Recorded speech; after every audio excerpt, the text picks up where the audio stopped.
Okay, next question में आपको दिया है electron with mass and charge moving with speed c by 100 is injected into a magnetic field of magnitude perpendicular to its direction of motion. We wish to apply an uniform electric field together with the magnetic field. दोनों ही apply करने हैं, पहले magnetic field और फिर electric field apply करी तो electron के पास में डिफ्लेक्शन नहीं चाहिए. Then E is perpendicular to और उसका magnitude.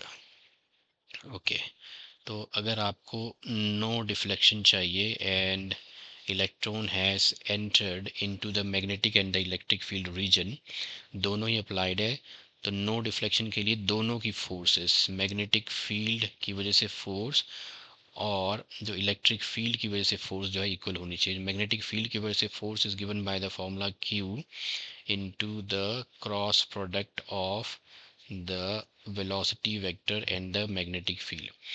Now this electric field is equal to रहता है फोर्स पर यूनिट चार्ज.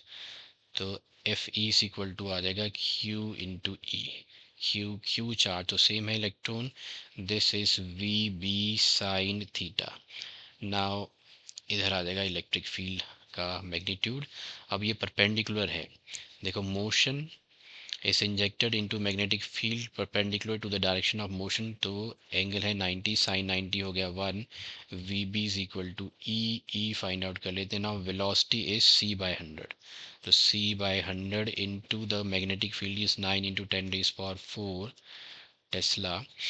तो इधर इलेक्ट्रिक फील्ड का मैग्नीट्यूड आपको मिल जाएगा, ये आ जाएगा 3 इंटू 10⁻⁸. नीचे है 10 square into 9 into 10⁻⁻⁴, which gives me 10 raised power minus 6 minus 4 आ गया 227 इंटू 6 माइनस 4 आ गया आपका ये 9 इंटू 10 रेज पावर 4 था. यस, तो इधर आ गया आपका 9 3 27 और 6 और 6 माइनस 4 हो गए 2. 10 का square. Electric field is equal to 27 into 10 raise power volt per metre. ये आपका आ गया. अब मुझे बतानी है इसकी, आपको बतानी है डायरेक्शन. तो इसका मतलब है मेरे पास ये दो ऑप्शन है 27 इंटू 10 स्क्वायर, एक ये और ये. अब आपको नो डिफ्लेक्शन के लिए चाहिए कि इलेक्ट्रिक फील्ड और मैग्नेटिक फील्ड परपेंडिकुलर हो, क्योंकि इधर वेलोसिटी वेक्टर और मैग्नेटिक फील्ड तो परपेंडिकुलर है. तो नो डिफ्लेक्शन के लिए लेट्स से अगर वेलोसिटी इस डायरेक्शन में है, मैग्नेटिक फील्ड इस डायरेक्शन में है, तो इसकी magnetic force will be perpendicular. देखो यहाँ पे perpendicular to the plane containing. अगर इधर देखिए हम तो magnetic force is given by the Q into V cross B.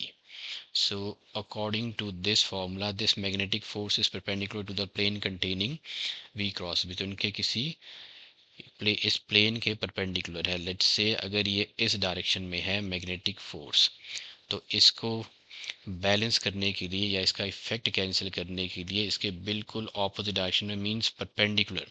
So perpendicular होनी चाहिए आपकी electric force due to the electric field.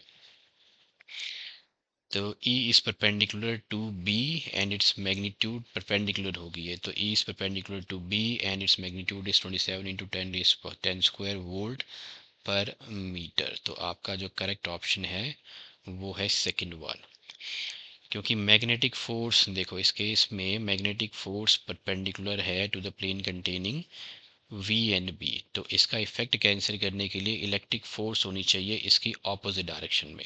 So electric field should be perpendicular to the magnetic field. तो यहाँ जो करेक्ट ऑप्शन आ रहा है हमारे पास वो है second one, is perpendicular to B और मैग्नीट्यूड है 27 into 10 square volt per metre. So second is the correct option here.